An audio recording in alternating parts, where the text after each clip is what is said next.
Peyğəmbərimizin bir hədisi var ki, bir insan Ramazanda bir gündə deyir. Bir gün tutmadığı orucu, sonra ilin bütün günləri tutsa, o Ramazanın o bir gün orucunun yerini verə bilməz. Məsələn, deyir, kim fəzilətinə inanaraq və qarşılığını Allahdan gözləyərək Ramazan ayı orucunu tutarsa, keçmiş günahları bağışlanar. Bir nə boyutda bir mükafatdır da. Biz bəzilərimiz deyirik, məsələn, mən günahkaram, mənim yolum başqadır, oruc tutmaq məni qurtarmaz. Halbuki bu bizə bir mükafatdır. Əgər bu Ramazana yetişmişiksə, demək ki, bu bizə Allahın bir mükafatıdır, Allahın bir dəvətidir. O rəhmət süfrəsində dəvət edir. Biz də orucla o dəvəti qəbul edirik. Deyirik ki, gəlirik. Mükafat qızıllar tökülür sanki də, belə bir nümunədə verər. Qızıllar tökülür, kampaniyalar tökülür. Sən deyirsən ki, yox, mən eləyə bilmərəm də, mən gedib götürə bilmərəm. Halbuki gedib götürmək çox rahatdır da. Götürməyəndə nə boyutda bir zərərə düşür. Peyğəmbərimiz deyir ki, oruc bir qalxandır deyir. Pisliklərə, çirkinliklərə qarşı bir qalxandır. Oruclusansa sən dilini çirkin sözlərdən uzaqlaşdırırsan, dilinlə də oruc tutursan, gözünü də haramdan uzaqlaşdırırsan, qulağı da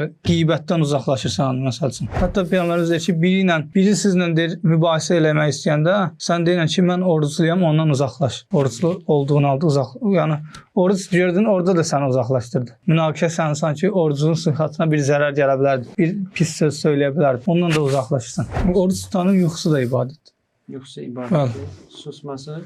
Susması zikirdir. Zikir kimi yazılır. Yəni hər anı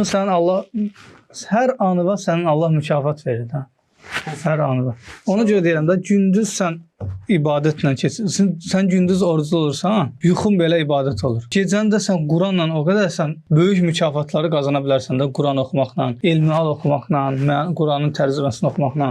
Peyğəmbərimizin belə bir hədisi var. Kim Allah rızası üçün bir gün Ramazan orucunu tutarsa, bu oruc səbəbilə deyir, o 70 illik məsafədə cəhənnəmdən uzaqlaşar. Peyğəmbərimiz bir dəfə xutbədə amin, amin, amin deyir. 3 dəfə amin deyir. Səhabələr soruşur ki, sən nəyə amin deyirsən də? Peyğəmbər Efendimizdən soruşurlar. Peyğəmbərimiz deyir ki, Cəbrail əleyhissalam 3 dua etdi, 3 dua. Və mən onlara amin dedim. Yəni onlardan birini deyəcəm indi mən. Deyir ki, kim ki Ramazan ayına girib də cənnətliklər sırasına girərək o aydan çıxmırsa, həmin adamın deyir burnu sürtülsün. Gör, rəhmət, şəfqət Peyğəmbəri belə bir söz deyirsə, demək ki, Ramazan bütün mükafatlar gəlir bizim deyir ki, ağzımızın içindədir, yəni qarşımıza qoyulur bütün mükafatlar və biz ondan üz çeviririk da, yəni. O qədər rəhmətdən biz üz çeviririk. Demək ki, cəhənnəmdən qurtulmaq Ramazanda o qədər asandır da. O qədər asan bir şeydən biz üz çeviririk da, əgər Allah qorusun, yəni o siyahıya daxil olmuruz. Peyğəmbərimiz deyir ki, oruc tutun ki, deyir, sağlamlığa qovuşasınız. Maddi, mənəvi sağlamlığa qovuşasınız.